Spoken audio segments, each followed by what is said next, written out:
el amor de Cristo, damos la bienvenida a Carlos y a Daniel, que nos están visitando. Daniel ya de ayer el Señor lo ha puesto en mi camino y bueno, estamos compartiendo ahí. Así que después nuestro hermano Daniel quiere participar de la congregación. Él quiere estar activamente participando, encontrar un lugar de pertenencia donde edificar su vida, donde el Señor lo restaure. ¿Es así, Daniel? Así que luego salúdele, dele la bienvenida y bueno, que el Señor se glorifique en su vida. De Carlos es la primera vez que lo veo, así que Dios te bendiga, Carlos. También sé que varios de nuestros vecinos nos están escuchando hoy, que estuvimos trabajando acá, anduvimos haciendo un medio censo en el barrio y bueno, los vecinos de acá a la vuelta, acá al frente, Irma, Pedro también nos escucha, Ángel también, con Gaspar la otra vez los estuvimos viendo y llevándole una palabra, así que el Señor está obrando, ¿sí? El Señor se está moviendo y damos gloria al Señor por todo eso. Ese es nuestro anhelo, es nuestra oración, el desvelo, nuestra angustia, si lo podemos decir de alguna manera, esta sensación de incomodidad debe ser porque la obra del Señor avance. La obra del Señor sea prosperada. Esta era la preocupación no solamente nuestra, sino también de los hombres de Dios, como muestran las Escrituras.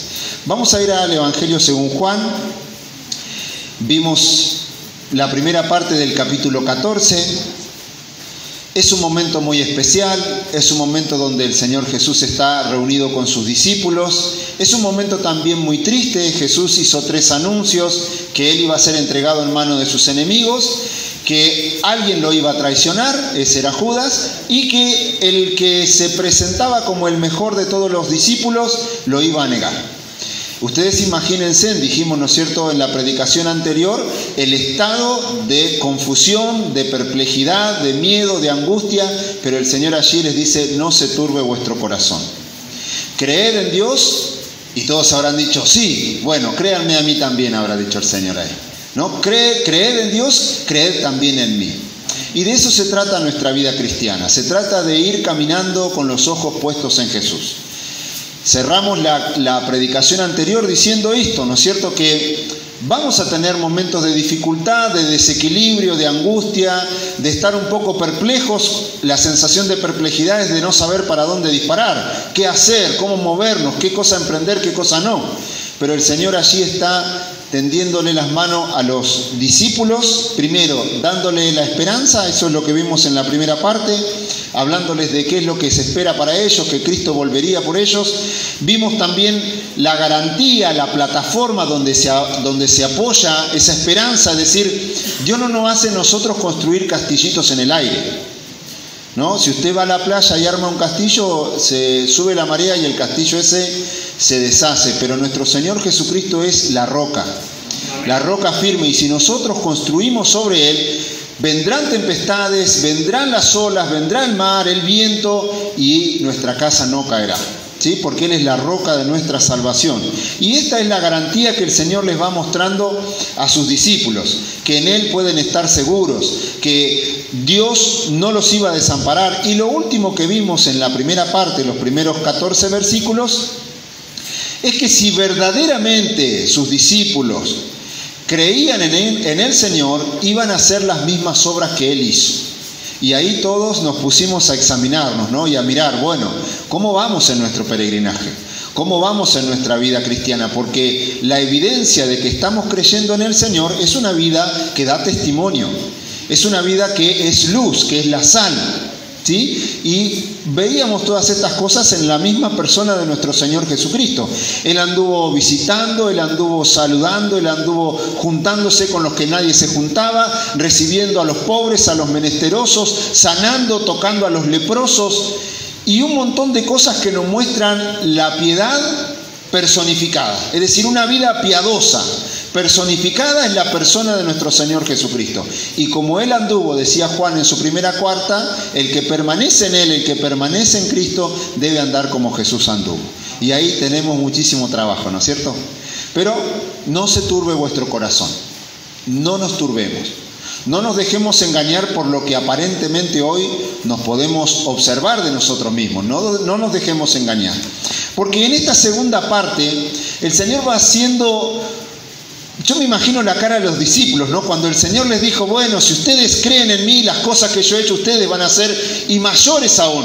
Ellos se habrán mirado como diciendo, wow, acá no entiendo nada.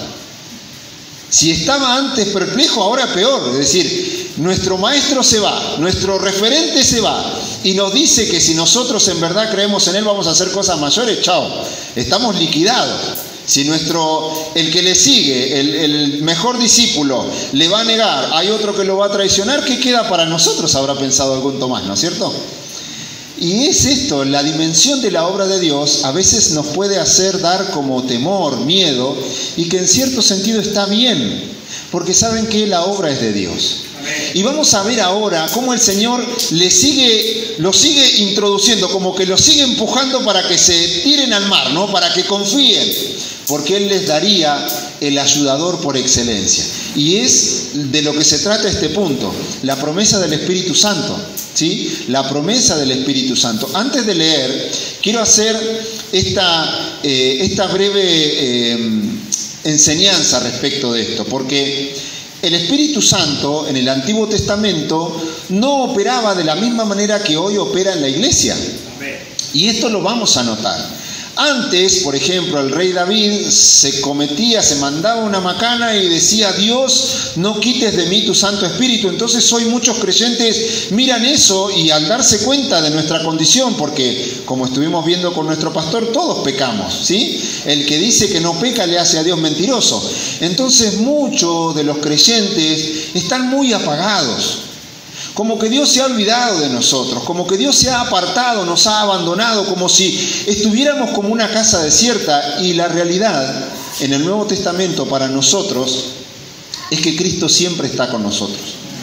De aquellos que nos hemos identificado con Él en su muerte y en su resurrección, de aquellos que le hemos dicho, Señor Jesús, me doy cuenta que tengo una vida miserable, que si me muero no sé a dónde voy. No tengo un sentido, no tengo un horizonte, la verdad que no sé para qué existo. Esas personas que se han acercado a buscar en Dios, primero el perdón de sus pecados y segundo el propósito de sus vidas, Cristo ha venido a ser morada en sus corazones. Cuando hay un genuino arrepentimiento, cuando hay un vivo deseo de decir, yo no quiero más la vieja vida, no quiero más eso que me tenía prisionero, no quiero más eso, yo quiero a Cristo y quiero seguir en pos de Él. Ahí hay un verdadero arrepentimiento. El arrepentimiento no es solamente de palabras. Hay hechos que muestran que tenemos una vida de arrepentimiento. Hay obras de arrepentimiento, ¿sí? Que nos marcan y nos dejan ver a nosotros, porque Dios ya lo sabe, nos dejan ver a nosotros que realmente estamos arrepentidos. Por eso yo me gozo de ver a Daniel. Ayer estuvo ayudándonos limpiando las 2 iglesias, hoy vino a trabajar también, a dar una mano con la construcción y ahora lo vemos acá en la casa del Señor. Yo creo que en él hay fruto de arrepentimiento, fruto de querer volcarse a las cosas del Señor, así que el Señor le esté ayudando en todo esto. Leemos la palabra del Señor desde el versículo 15 en adelante. Si me amáis, guardad mis mandamientos, y yo rogaré al Padre y os dará otro consolador para que esté con vosotros para siempre, el Espíritu de verdad, el cual el mundo no puede recibir porque no le ve ni le conoce, pero vosotros le conocéis, porque mora con vosotros y estará en vosotros. No os dejaré huérfanos, vendré a vosotros. Todavía un poco y el mundo no me verá, pero vosotros me veréis, porque yo vivo, vosotros también viviréis. En aquel día vosotros conoceréis que yo estoy en mi Padre, y vosotros en mí y yo en vosotros. El que tiene mis mandamientos y los guarda, ese es el que me ama, y el que me ama será amado por mi Padre, y yo le amaré y me manifestaré a él. Le dijo Judas, no el Iscariote, Señor, ¿cómo es que te manifestarás a nosotros y no al mundo? Respondió Jesús y le dijo, el que me ama, mi palabra guardará. Y mi Padre le amará, y vendremos a él, y haremos morada con él. El que no me ama, no guarda mis palabras. Y la palabra que habéis oído no es mía, sino del Padre que me envió. Os he dicho estas cosas estando con vosotros, mas el Consolador, el Espíritu Santo, a quien el Padre enviará en mi nombre, Él os enseñará todas las cosas y os recordará todo lo que yo os he dicho. La paz os dejo, mi paz os doy, yo no os la doy como el mundo la da. No se turbe vuestro corazón, ni tenga miedo. Habéis oído que yo os he dicho, voy y vengo a vosotros. Si me amarais, os habíais regocijado, porque he dicho que voy al Padre, porque el Padre mayor es que yo. Y ahora os lo he dicho antes que suceda, para que cuando suceda creáis. No hablaré ya mucho con vosotros, porque viene el príncipe de este mundo y él nada tiene en mí. Mas para que el mundo conozca que amo al Padre, y como el Padre me mandó, así hago, levantaos, vamos de aquí. Padre, quiero que me ayudes a exponer tu palabra. Quiero que seas tú exponiendo tu palabra a tu iglesia. Señor, porque es tu iglesia y tú has de edificarla, Señor. Tú prometiste eso, Señor. Simplemente me pongo en tus manos, Señor, y te pido también para que cada uno de nuestros corazones esté dispuesto a recibir tu palabra. Señor, toma el total dominio y control de nuestras mentes. Derriba, Señor, todo argumento y toda fortaleza, toda mentira, Señor, en nuestra mente, todo engaño. Y que la luz de tu palabra, Señor, esté echando fuera las tinieblas, Señor, para que andemos como una iglesia viva en el poder del Espíritu Santo, para gloria y alabanza de nuestro gran Dios y Salvador Jesucristo. Amén y amén. Bien, vamos a ver algunos puntos de este capítulo. Dije que acá el Señor va un poquito más profundo para que sus discípulos estén tranquilos y estén confiados, que la obra es de Dios, que Dios está en el asunto, que ellos no están solos en todo esto, que ellos no tenían que mirarse a sí mismos como decir, wow, ¿qué vamos a hacer si al Señor lo persiguieron? Si al Señor lo injuriaron, lo abofetearon, lo maltrataron, más adelante lo van a escupir, le van a hacer un montón de cosas. ¿Qué no van a hacer con nosotros, se habrán imaginado ellos? Si nosotros hasta ahora estamos acá porque Él es nuestro aliento, Él es el que nos acobija, el que nos fortalece, el que nos ayuda, el que nos consuela, ¿qué vamos a hacer cuando Él no esté? Y esto muchas veces pasa con nuestra vida. Este sentimiento de duda, de angustia, de tristeza. Entonces el Señor les dice, les da la garantía de que si bien Él se iría, eso sería una realidad, sería algo real. Él enviaría al Espíritu Santo de Dios. Y hay una diferencia maravillosa, ¿no es cierto? Que ya el Espíritu Santo no estaría únicamente así como Jesús con ellos, sino que estaría en ellos. Es decir, la permanencia del Espíritu Santo en el corazón del creyente es hasta que Cristo venga. Hemos sido sellados con el Espíritu Santo, que es la garantía de que Dios nos va a venir a buscar. Amén. Esto está en el corazón del creyente. A ver, como hijos de Dios, cuando hemos recibido a Cristo, Dios nos puso un sello en el corazón. Somos ahora de Cristo, le pertenecemos a Él, le pertenecemos a Dios. Ese no es un sello que, como hoy vemos algún sello que se va, que se desvanece. El sello mismo es el Espíritu Santo. Amén. Ese es el sello. Es decir, la tercera persona de la divinidad, el Dios todopoderoso, el Dios eterno, el Dios omnipotente, el Dios omnipresente, ahora está en el corazón del creyente. Amén. Habita en medio de su pueblo. Está en la iglesia. La iglesia se ha constituido su tabernáculo, como hoy leíamos. Somos un cuerpo en el Señor. Amén. Somos el tabernáculo de Dios, donde Dios se mueve y hace su obra. ¿Y a quiénes usa? A hombres comunes y corrientes como nosotros. Amén.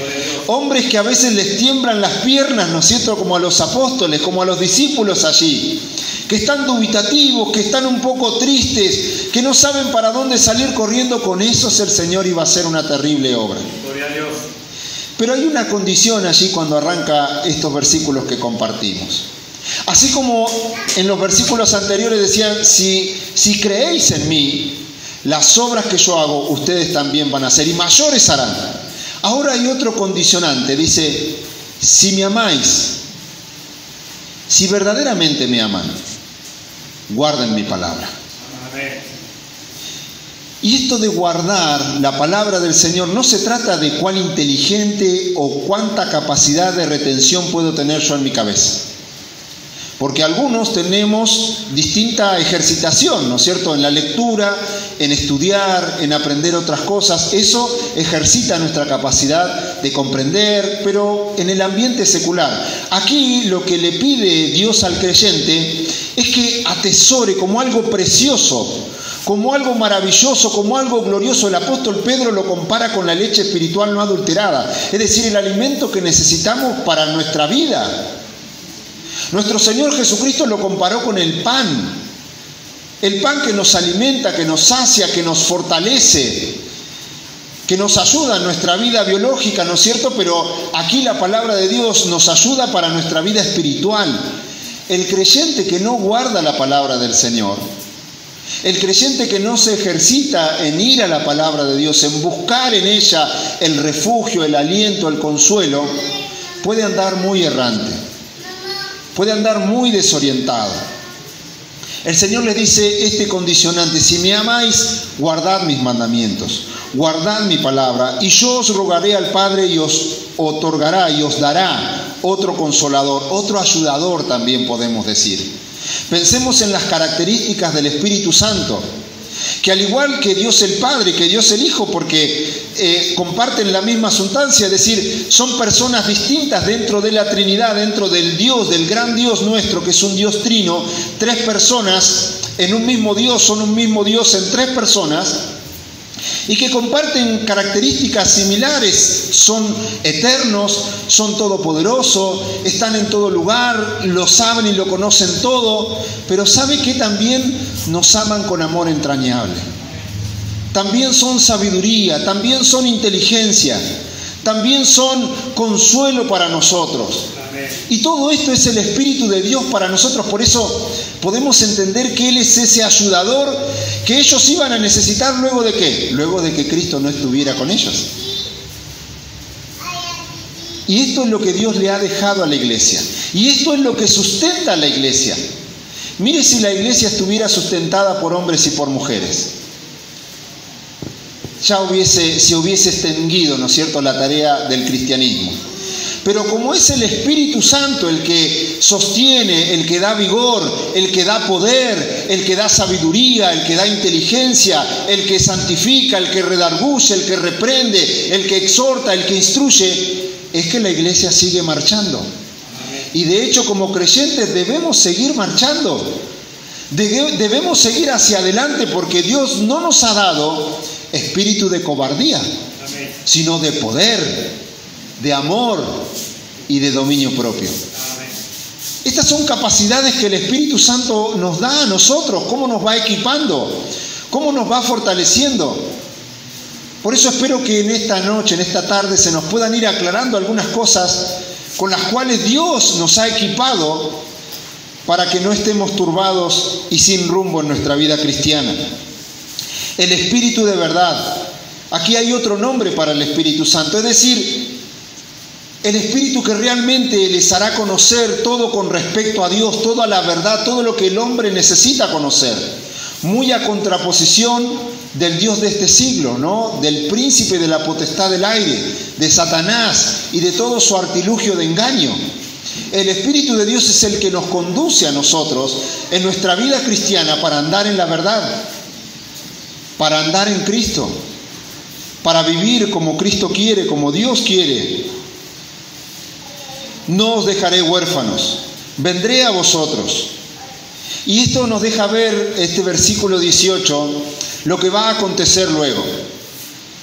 Habría allí unos pares de días donde los discípulos estarían sin su maestro, pero el Señor resucitado vendrá y los alientará y los animará y les dirá: esperen al Espíritu Santo, y ahí Él vendrá otra vez, porque el Espíritu Santo también es Dios y también está vinculado con Dios el Padre en una perfecta armonía.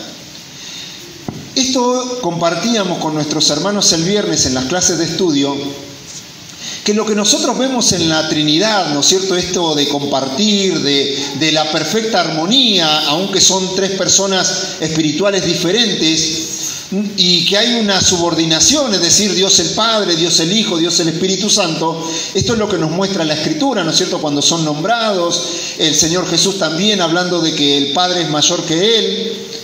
No obstante a eso, no obstante a lo que nosotros podemos observar, hay una tremenda armonía, una tremenda comunión maravillosa, gloriosa, a la cual nosotros también como iglesia estamos siendo invitados. En la iglesia hay roles diferentes, ¿no es cierto? Están los hermanos que hacen algún tipo de actividad. Pensemos hoy lo que compartíamos del capítulo 12 de Corintios, ¿no es cierto? Con distintas habilidades. Hay también con distintas responsabilidades. Están nuestros pastores, están nuestros líderes, están aquellos que están a cargo de un área. Bueno, pero todo eso debe haber subordinación porque hay distintas responsabilidades, pero todo debe ser en completa armonía, en completa comunión.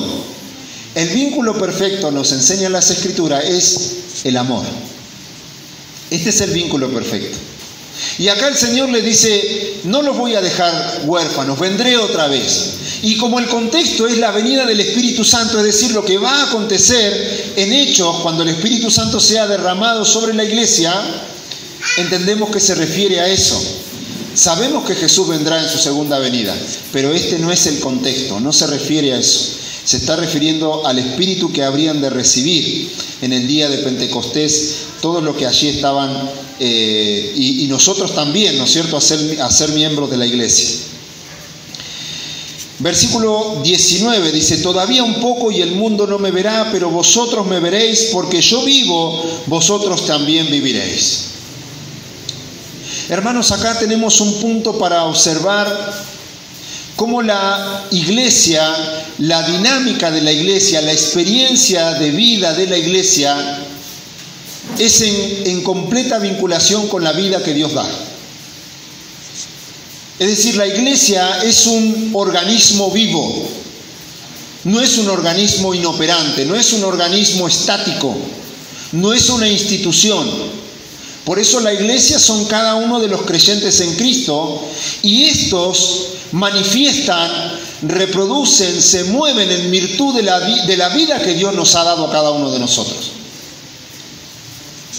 Vieron que hay momentos y hay etapas de la historia de la iglesia donde nos encontramos con una iglesia que necesita constantemente una carretilla, constantemente ser movilizada, empujada. Quiera Dios, no sea esa nuestra condición como generación en el pueblo de Dios. Porque muchas veces las movilizaciones que han venido para que la iglesia despierte han sido grandes dolores y grandes angustias en el mundo. Grandes persecuciones. De manera que hay que despertar, hay que estar atentos. El lucero va a resplandecer. La venida del Señor está más cerca que cuando creímos. Por lo tanto, debemos despertarnos, debemos buscar avivarnos en el Señor. Estar desesperados diciendo, Señor, ¿qué quieres que yo haga? Quiero disponer mi vida en tus manos, quiero hacer tu voluntad. Porque Cristo vive y Cristo está constantemente intercediendo, moviendo su mano, tocando corazones, restaurando vidas, convirtiendo a personas, perdonando, intercediendo. De esa manera, como Cristo vive y como Cristo se mueve, la iglesia debe estar en funcionamiento. Por eso, como Él vive, nosotros debemos vivir. Nuevamente viene a nuestra mente, ¿no?, esta vinculación que nosotros tenemos con si verdaderamente permanecemos en Cristo, debemos andar como Él anduvo. Qué tremenda enseñanza este capítulo, es muy suculento para nosotros. Versículo 20, en aquel día vosotros conoceréis que yo estoy en mi Padre y vosotros en mí y yo en vosotros. Esta es la experiencia de la iglesia. Dios está con nosotros. Dios no es un Dios lejano. Vemos a la Trinidad en sus tres personas obrando en la iglesia en este tiempo hoy. No hay excusas para nosotros, mis hermanos. Israel, a pesar de sus endurecimientos y de su terquedad y de su rebeldía y todo lo que nosotros le podamos atribuir a Israel, que la Escritura también habla respecto de eso, el Espíritu Santo venía sobre alguna persona para alguna misión, por alguna función especial y luego se iba. Hoy la iglesia cuenta con el Espíritu de Dios, con nuestro amado Señor Jesucristo intercediendo por nosotros y con Dios el Padre, el dador de todas las cosas, moviendo su mano, porque a Él nos dirigimos en oración, en favor de la iglesia, en favor nuestro, mis hermanos. ¿Podemos entender eso? ¿Podemos por un momento detenernos acá? Y yo también quiero detenerme y decir, wow, qué necio que soy a veces, pensando que la obra se hace con mis propias fuerzas, pensando que me tengo que estar esforzando de una manera inhumana y como veo esa impotencia, al final digo, bueno, alguien lo va a hacer por mí. Cuando Dios ha puesto todo de nuestro lado para que como iglesia marchemos, no nos detengamos. No nos detengamos, gozamos y nos regozamos con el culto, con estar juntos, con participar de todas las actividades, pero esto es simplemente el equipamiento. Nos congregamos para equiparnos y somos dispersados para llevar el mensaje del Señor, para hacer la obra que Dios nos ha encomendado hacer. El tiempo está cercano, Cristo viene, mis hermanos. Y cómo nos presentaremos delante de Él es una pregunta que debe estar golpeando como gotera continua en nuestra mente cada vez que vamos a reposar. Le dijo Judas Iscariotes, claro, al igual que cualquiera de nosotros, Señor, ¿cómo es que te manifestarás a nosotros y no al mundo? Hermanos, acá los discípulos eran personas comunes y corrientes que a veces, como nosotros, puede tener una pregunta totalmente desorientada. No estoy entendiendo, Señor, lo que me dices. ¿Qué estás sugiriendo de mí? ¿Qué estás pidiendo de nosotros? Dios no se escandaliza por las preguntas que a veces nosotros podemos hacer de manera insensata, pero preguntemos. Por el amor de Dios, preguntemos. ¿Qué podemos hacer? ¿En qué podemos ser útiles? Ponernos a disposición. Decir, yo quiero ser parte, yo quiero trabajar, yo quiero servir al Señor. ¿Cómo se hace esto? No lo sé, no lo entiendo. Y siempre Dios va a poner a alguien para encaminar, porque el Espíritu de Dios está en cada creyente, para guiarnos, para orientarnos en cómo conducirnos en la casa del Señor. Respondió Jesús y le dijo, el que me ama mi palabra guardará, y mi Padre le amará y vendremos a él y haremos morada con él. El que no me ama no guarda mis palabras, y la palabra que habéis oído no es mía, sino del que me envió. Y esto marca la diferencia, mis hermanos, entre aquellos que atesoran la palabra, es decir, que no vienen y la escuchan y se olvidan, y luego los problemas la ahogan, y luego las aves del cielo se las comen, sino que son aquellos que la atesoran y dicen, bueno, Señor, tú me has hablado, quiero ponerme en campaña, ¿qué debo hacer? Vengo y pregunto y digo, no entendí bien la palabra, ¿a qué me está llamando el Señor? Nadie se va a escandalizar por una pregunta así.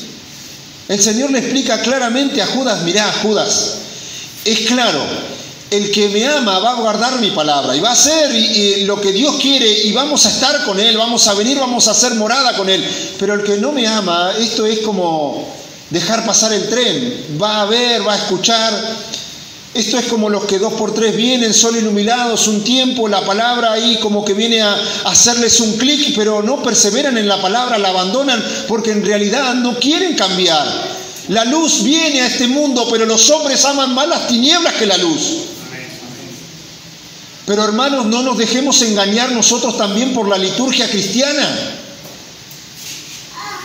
Que no nos pase que aún estando nosotros en la casa del Señor, dejemos pasar la palabra de Dios, lo que Dios hoy nos está compartiendo. Ustedes son testigos de que no buscamos la palabra para acomodarla a la situación. Vamos predicando de manera sistemática. Hoy nos toca Juan capítulo 14. Y Dios hoy nos está hablando por la exposición de sus palabras que el que cree en Cristo guarda su palabra. Y Dios promete estar con ese varón. Dios promete estar con él, fortalecerle, animarle, renovarle, darle todas las herramientas. Versículo 25, os he dicho estas cosas estando con vosotros, mas el Consolador, el Espíritu Santo, a quien el Padre enviará en mi nombre, Él os enseñará todas las cosas y os recordará todo lo que yo os he dicho. Cuánto Dios nos viene recordando, ¿no es cierto? Porque sabe que nos olvidamos. Es más, hoy yo a veces me pongo a pensar y digo, Señor, esto la semana pasada me dijiste algo similar y otra vez estoy acá en el mismo punto de partida. Bueno, el Espíritu de Dios viene a recordarnos y a decirnos, vamos, levántate, en el nombre del Señor levántate, fortalecete en el poder de mis fuerzas, para seguir marchando, para ponernos sobre nuestros pies. La obra es de Dios, nadie se va a llevar la gloria. No hay ninguno entre nosotros que sea más noble o más distinguido o que tenga un poder especial que el resto no podamos tener. Todos somos equipados con el mismo Espíritu Santo de Dios.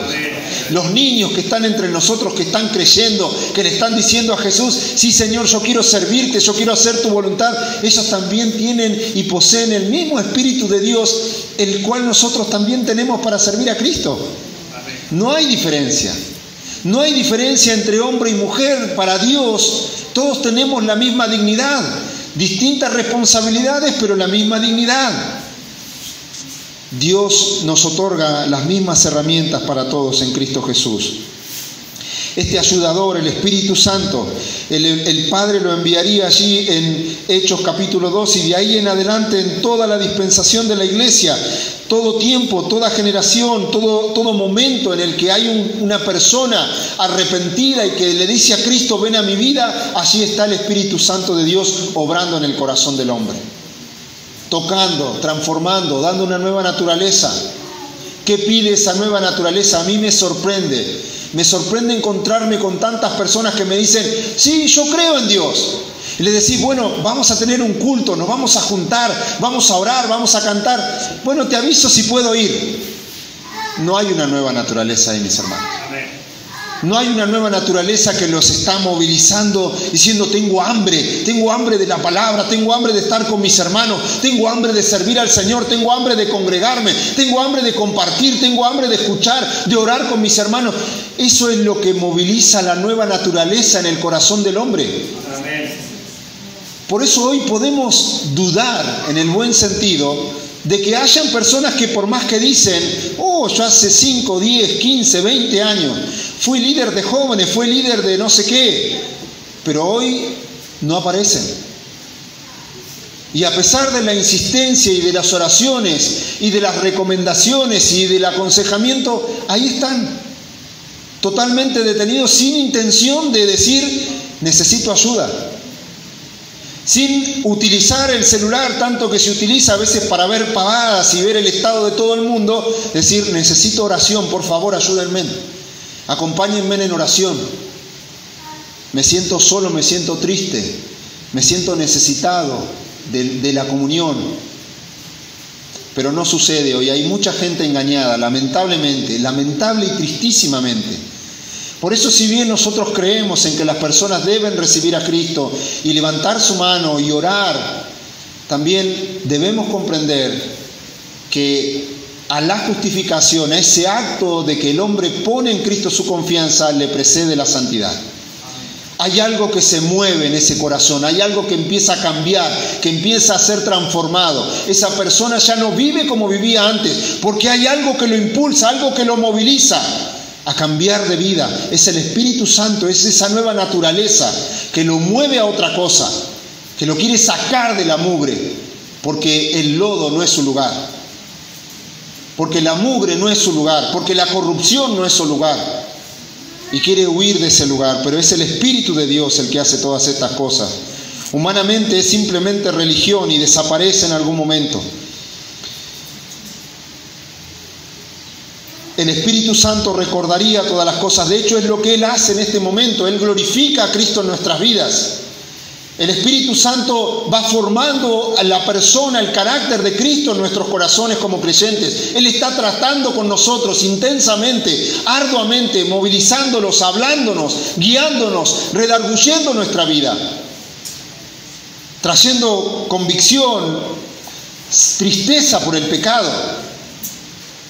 Qué pena que esto no pase en algunos corazones. Qué pena que hay cristianos de títulos. Pero la obra verdadera de Dios es de otra manera, es de otra dimensión. Es vidas totalmente transformadas, es corazones totalmente transformados. Y vamos de gloria en gloria, vamos de triunfo en triunfo, vamos a una perfección. No es que hablamos de perfección acá. Estamos hablando de personas que se equivocan, que cometen errores, que no son perfectas, pero que prosiguen a la meta, que están con los ojos puestos en Jesús, que caen pero se levantan porque Dios los sustenta. Amén. Alabado sea el nombre del Señor. Amén. La paz os dejo, mi paz os doy. Yo no os la doy como el mundo la da. No se turbe vuestro corazón ni tenga miedo. Nuevamente esto, no se turbe.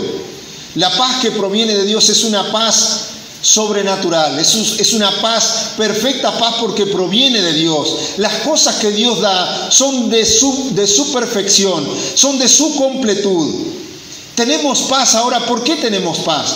¿Podemos estar en medio de la guerra con paz? Sí. ¿Por qué? Porque la paz, la primera paz que Cristo nos ha dado es la paz con Dios el Padre. El juez del universo estaba airado, enojado con nosotros todos los días por nuestra condición pecaminosa.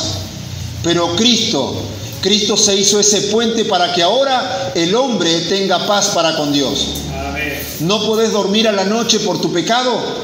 ¿No podés dormir a la noche porque no sabés qué va a pasar con vos si te morís? Cristo ha venido a dar la respuesta a esa situación. Amén. Porque Cristo pagó el precio, el hombre puede tener paz para con Dios. Amén. Pero esa paz también es dinámica. Esa paz también sigue operando, dando tranquilidad, dando consuelo.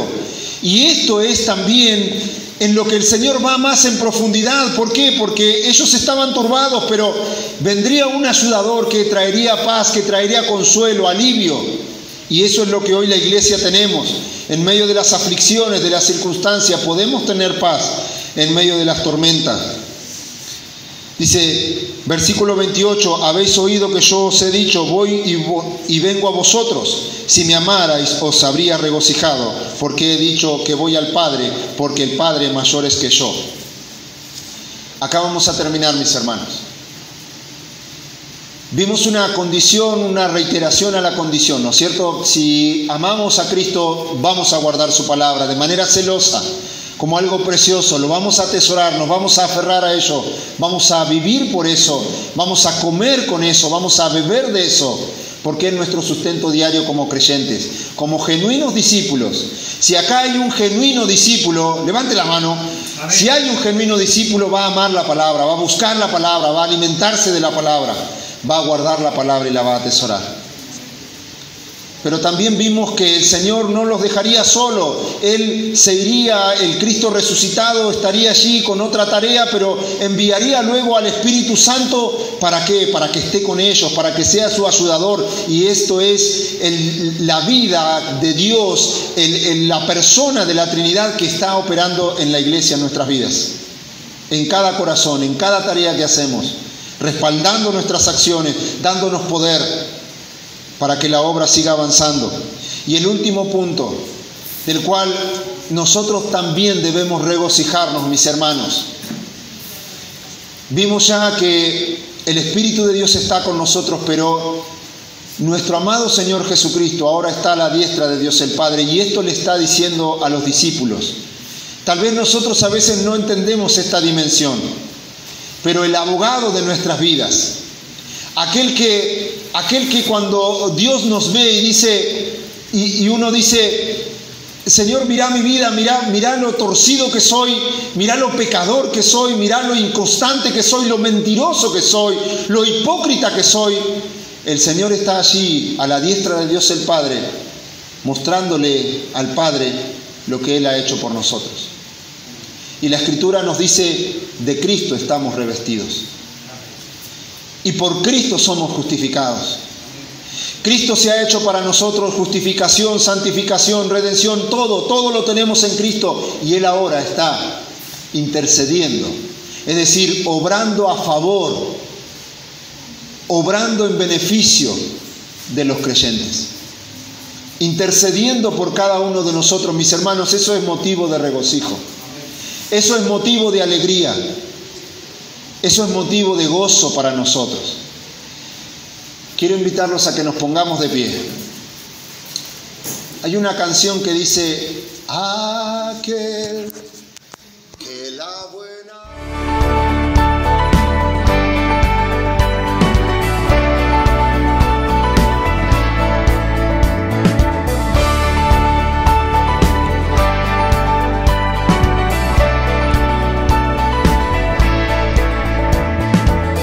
Si nuestro canal ha sido de bendición para tu vida y sentís el anhelo de poder colaborar, te dejaremos estas cuentas para que puedas ayudarnos a seguir creciendo. Dios te bendiga.